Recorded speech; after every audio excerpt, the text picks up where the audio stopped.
Nous avons des attentes et nous les poursuivons. Et parfois elles sont résolues et parfois pas. Et que dit Matthieu à ce sujet? Eh bien, voyons ce qu'il en dit dans Matthieu 12, pardon, de versets 38 à 42. Alors, quelques-uns des scribes et des pharisiens prirent la parole et dirent: Maître, nous voudrions te voir faire un miracle. Il leur répondit: Une génération méchante et adultère demande un miracle. Il ne lui sera donné d'autre miracle que celui du prophète Jonas. Car, de même que Jonas fut 3 jours et 3 nuits dans le ventre d'un grand poisson, de même le Fils de l'homme sera 3 jours et 3 nuits dans le sein de la terre. Les hommes de Ninive se lèveront au jour du jugement avec cette génération et la condamneront, parce qu'ils se repentirent à la prédication de Jonas. Et voici, il y a ici plus que Jonas. La reine du Midi se lèvera au jour du jugement avec cette génération et la condamnera, parce qu'elle vint des extrémités de la terre pour entendre la sagesse de Salomon. Et voici, il y a ici plus que Salomon. Alors qu'une journée est passée, voici une journée débute avec son lot de difficultés et de joie. Nous avancerons confiants en notre foi et face à l'adversité, nous prierons pour atteindre le but.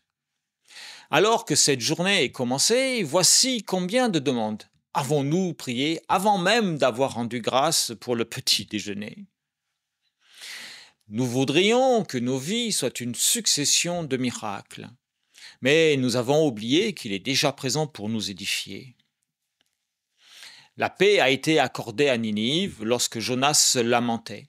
Alors que le jour atteint son zénith, voici, rassasiés, sommes-nous satisfaits, alors que les bruits de nos vies s'atténuent? Pourquoi les rattraper, puisque la paix nous est donnée? Est-ce que ce n'est pas la science de Salomon qui nous contredira, puisque c'est Dieu qui la lui enseigna? Alors, encore ce jour qui s'étire. Et voici, dans la nuit, les esprits prospèrent, et nous prions encore pour demander une protection, car l'esprit impur pour se retirer de lui-même, afin que nous parfumions nos existences en donnant la gratification à Dieu, tout en subissant la pénitence. Seigneur, que de demandes, car voici, ce jour se meurt aussi, et je supporte d'être condamné et jugé par mes pairs au jour du jugement. Comme eux, j'ai reçu par Jésus le pardon et son amour inconditionnel, et pourtant j'ai réclamé des miracles chaque jour alors qu'il y avait bien plus là qu'un distributeur automatique de grâce.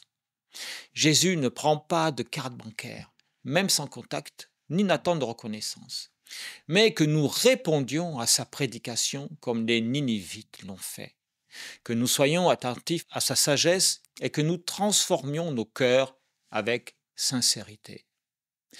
Sincèrement dans sa présence, le don de son amour pour nous est le vrai miracle que nous obtenons chaque jour, car en lui il y a bien plus que la totalité de nos attentes, même celle de Salomon.